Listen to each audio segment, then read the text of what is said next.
দর্শক আসসালামু আলাইকুম, কেমন আছেন সকলে? আশা করছি প্রিয় শিক্ষার্থীরা তোমরা ভালো আছো।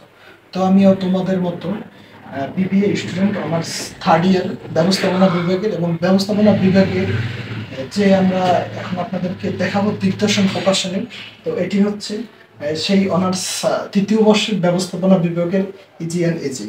তো আপনাদেরকে দেখাই এবং বিষয়কোডটি আপনি শুরুতেই বলে দিচ্ছি। এটি হচ্ছে বিষয়কোড। প্রথম খণ্ডে দেওয়া রয়েছে 4টি বই। এখানে রয়েছে প্রথম খণ্ডে 1 নম্বরে দেওয়া রয়েছে 23-26-01 কার্য ব্যবস্থাপনা, এবং দ্বিতীয় খণ্ডে রয়েছে 23-26-05 সাংগঠনিক আচরণ, এবং কোড নম্বর 3 23-26-11 কোম্পানি আইন, কোড নম্বর 4 23-26-15 বাজারজাতকরণ ব্যবস্থাপনা, দিগদর্শন সাজেশনের এবং দিগদর্শন প্রকাশনী 20 বছরের প্রশ্ন সংবলিত ইজি টু সাকসেস। তো আপনাদেরকে মূলত বিষয় যেটি হচ্ছে দিগদর্শন নিয়ে আমি কথা বলতেছি। এটি হচ্ছে আপনারা পড়বেন এবং বুঝবেন, আপনাদের একদম নিট অ্যান্ড ক্লিন, পানির মতো পরিষ্কার। আপনারা যদি পড়েন আসলে এটি নিয়ে পরীক্ষার হলে কোনো মাথা ব্যথা হবে না, ইনশাআল্লাহ মনে রাখতে পারবেন আপনারা।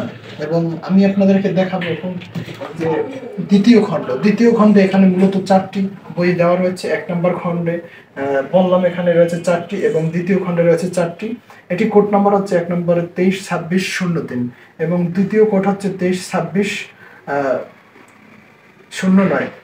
প্রথম কোডে দেওয়া রয়েছে বিজনেস স্ট্র্যাটেজিস, দ্বিতীয়তে দেওয়া রয়েছে বিমা এবং ঝুঁকি ব্যবস্থাপনা, তৃতীয় নম্বর 23-26-13 ম্যানেজমেন্ট অ্যাকাউন্টিং ইংলিশ, এবং কোড নাম্বার 4 23-26-07 বাংলাদেশ কর বৃদ্ধি, গাণিতিক সমস্যার সমাধান। তো দিগদর্শনের কথা নিয়ে বাড়াতে চাই না, সেটি হচ্ছে আপনারা পূর্বে বিশ্বাসী এবং পড়বেন, দেখবেন অবশ্যই প্রশ্নগুলো একবার হলেও দেখবেন, দিগদর্শন ফলো করবেন।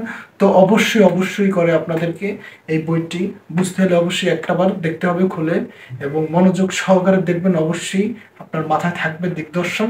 তো ভালো থাকুন সকলে, সুস্থ থাকুন, আল্লাহ হাফেজ।